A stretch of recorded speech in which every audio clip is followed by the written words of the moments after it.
Hello, beautiful souls. It is time to do a quick check-in on the soulmate cycle, on our connections, on what's happening there.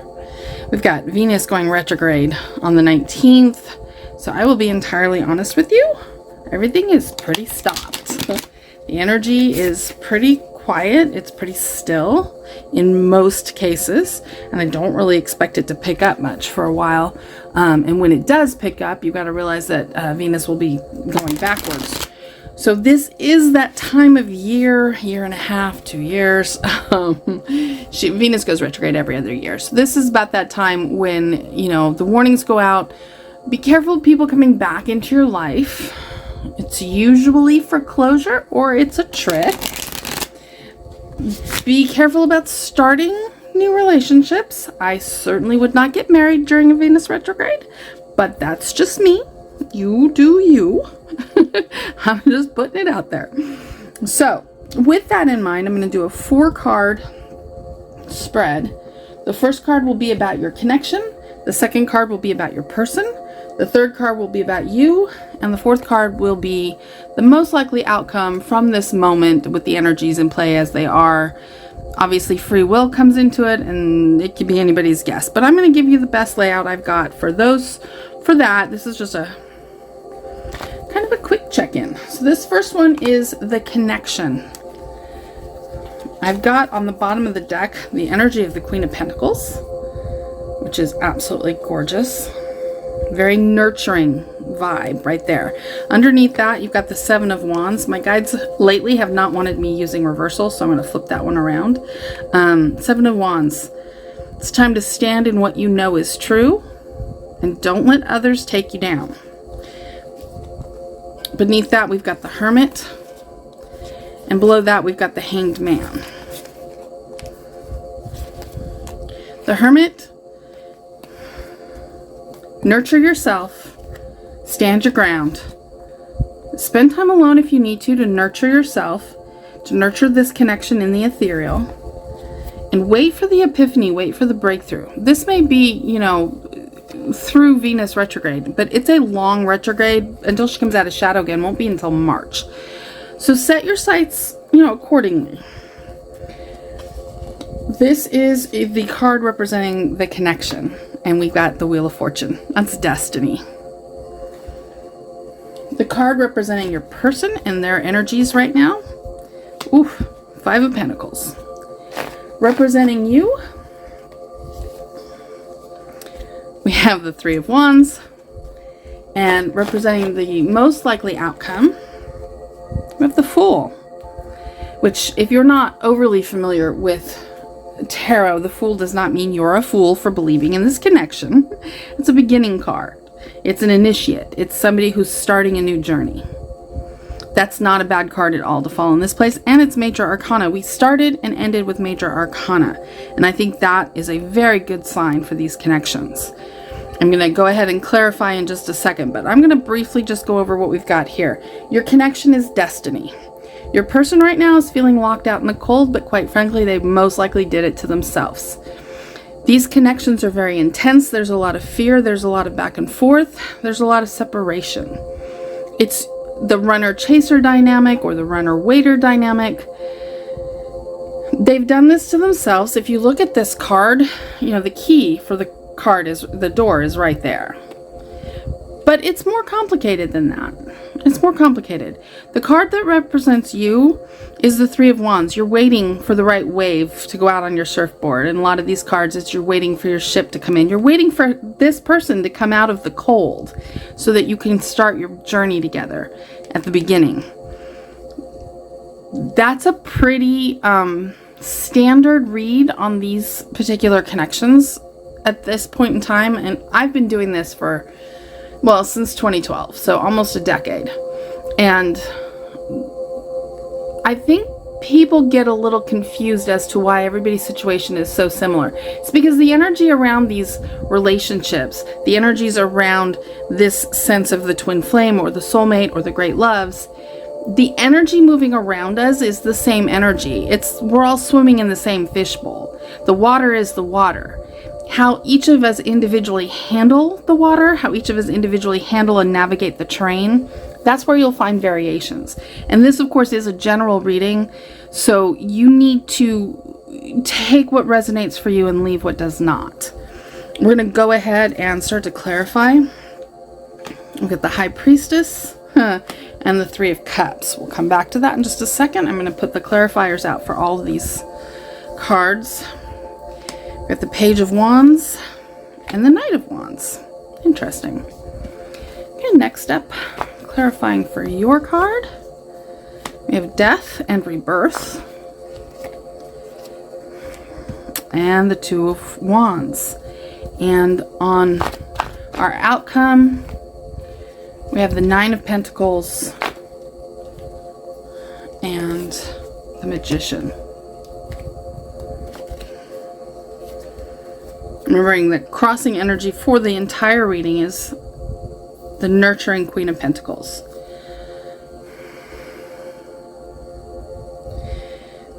This connection is destiny. You know that in your intuition. Trust your intuition. Your intuition and their intuition, you both know. You know this connection is something deep, something powerful, something with purpose. But destiny also means divine timing, which means it will come together when it's meant to come together. This card often represents a third party, and these relationships often involve third parties. The energy I'm getting off of this is actually a little lighter than that. I'm getting that while you're waiting, take your best friends and go out and have a good time. Lighten up a little bit. It's going to be okay. Destiny, divine timing, trust your intuition. Go have a little bit of fun. For your person, they've locked themselves out in the cold. But these cards tell me that there's change coming.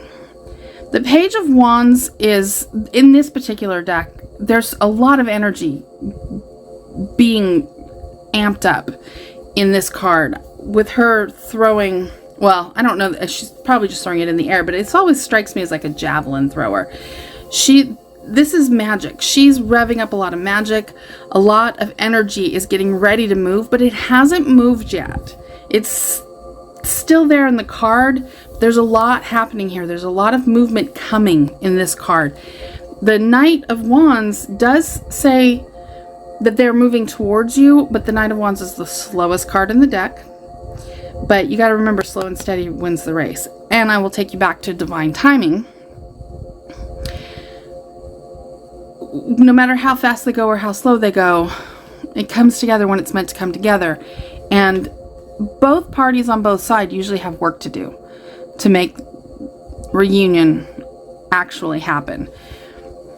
You may be waiting, but it doesn't have to be a passive waiting. It doesn't mean, if you're waiting, if you know this is the one for you, this is the person for you, then waiting is perfectly valid. If that's what you choose to do. I'm not going to tell you get over it and move on. I'm not going to tell you that. Some people do need to get over it and move on, but you know your heart, your intuition is telling you what to do here. If your intuition is telling you this is the one, then you've got two choices. You can sit and pine by yourself and wait, but in that you're not growing. You're probably not getting to the point of destiny where you two are supposed to come together.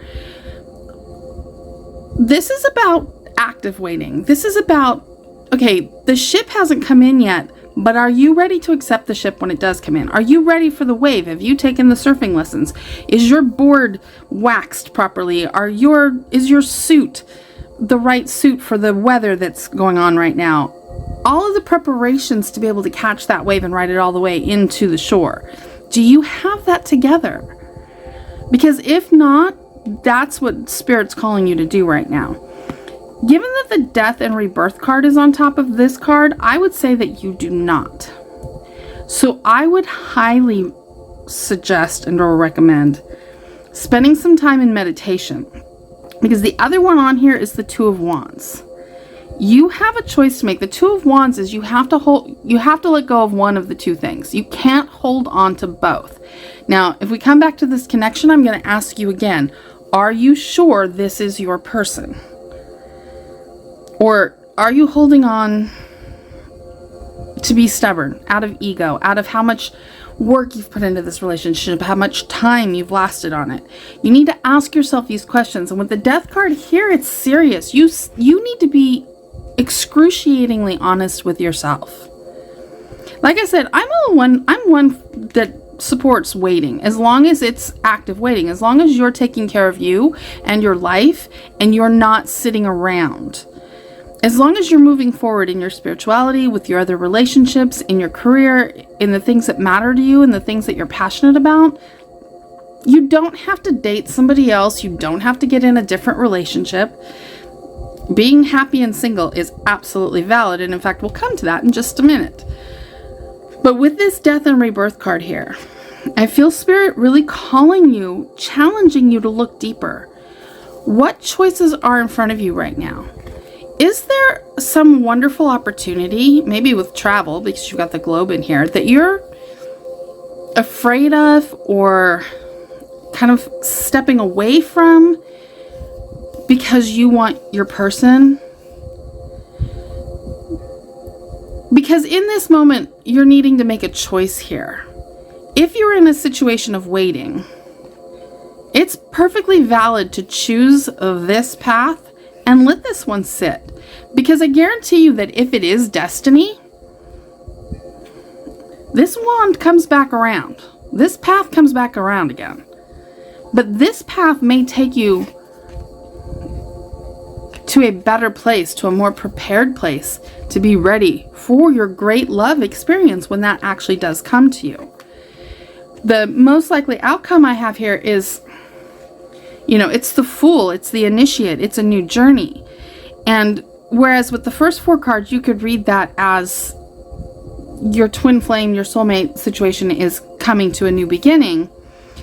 But given these other clarifying cards, I feel like your person has work to do. You need to let them do it. And you have work to do and you need to do it. I feel like this card speaks more to you about being independent, about being happy in yourself, about centering and balancing yourself in your life.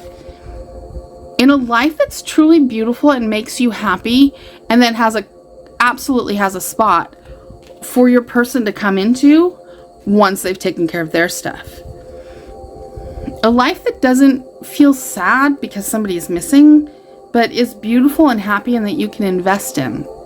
Invest in yourself. Invest in your worth.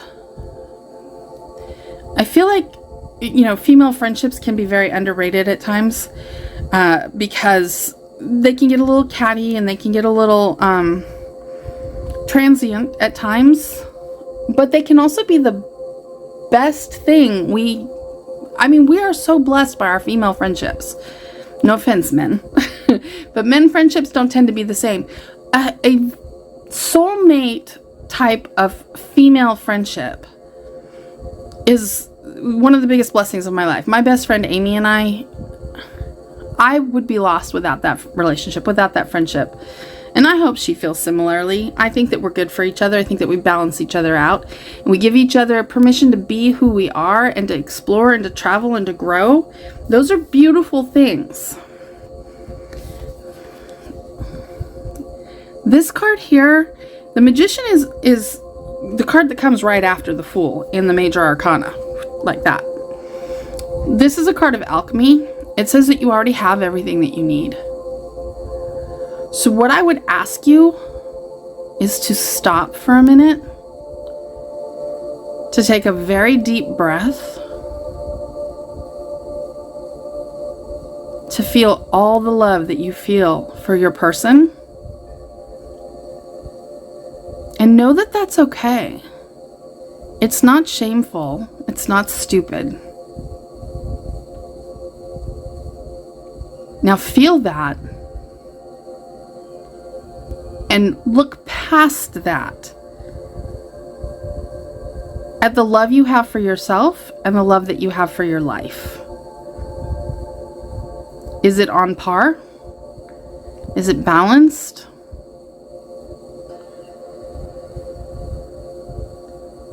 Like I said, I'm all for waiting. You don't have to go out and get laid. You don't have to go out and get in a relationship with somebody else because this person has rejected you. If you know in your soul this is the person, so be it. But you have a whole life to live and adventures to go on. This person will find you when they take care of this. I believe that with every ounce of my being. You cannot lose a soulmate like that. I'm talking about the deeply bonded, great romantic love soulmates that some people like to call twin flames. And you know it. You feel it. You know if that's your person, especially as time goes on and, sometimes years go on and they're still right there in your heart, in your mind, and nobody else is going to do. Well, if that's the situation that you're in, then take a step back. Accept that that's the situation you're in. It doesn't make you less than. It doesn't make you a stupid person. It doesn't make you a foolish person.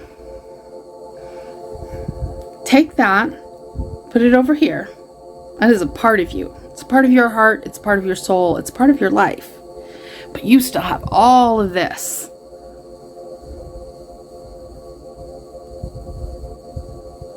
I would challenge you to spend the next few days or week, couple of weeks even, through the end of the year, and get very, very honest with yourself. It's not either or here. You can wait and still have life, still have friendships, still have things that you love, still have adventures.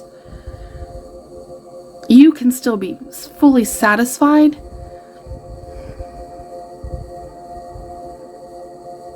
I have felt greater happiness being single than I have ever felt currently in a partnership.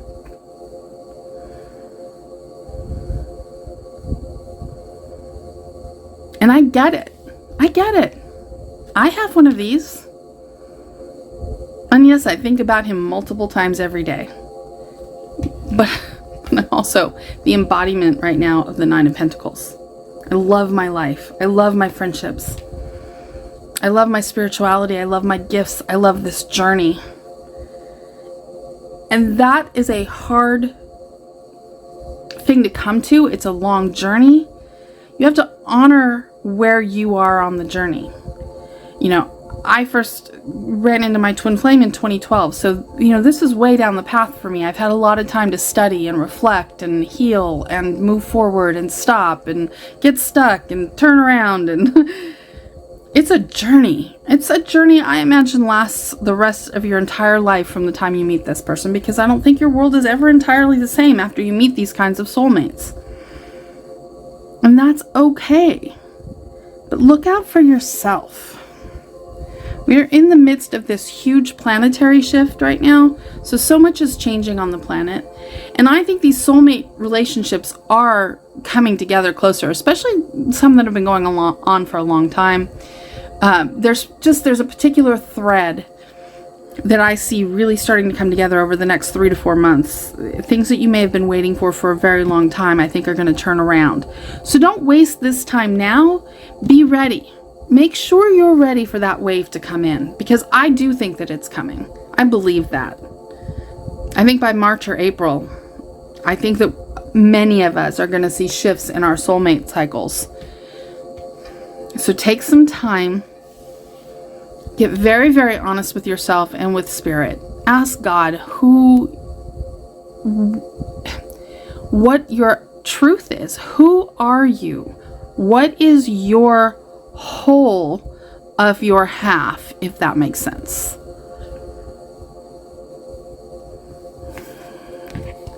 Make the decision. If she picks up this wand and goes and travels the world, when she comes back, this wand is still here. It's not gone forever. It's just setting it to the side for a little bit. It might just be 3-4 months. My biggest concern for you is that you sit and you wait and you don't take care of your stuff, and your person takes care of their stuff, and they come back and you're not ready. use this Venus retrograde to get your stuff together, because Venus retrograde goes, like I said, through March, and I'm feeling it in the energy that March and April, we're going to see a lot of these soulmate connections come back together. This is probably the main reason that I'm currently on YouTube, because I feel like I'm supposed to be a part of facilitating that. I need to help you all get ready. We need to be ready for these soulmate cycles to come back in March and April. I see weddings next year, and I have never, in all the time I've been doing this, I've never seen weddings the way I've seen weddings in visions and in meditation and in flashes when I've been doing the readings. So I would implore you, especially if you've been waiting a long time, get ready to catch that wave. Get honest with yourself. Get honest with God. Get honest with your guides. It's the most important stuff.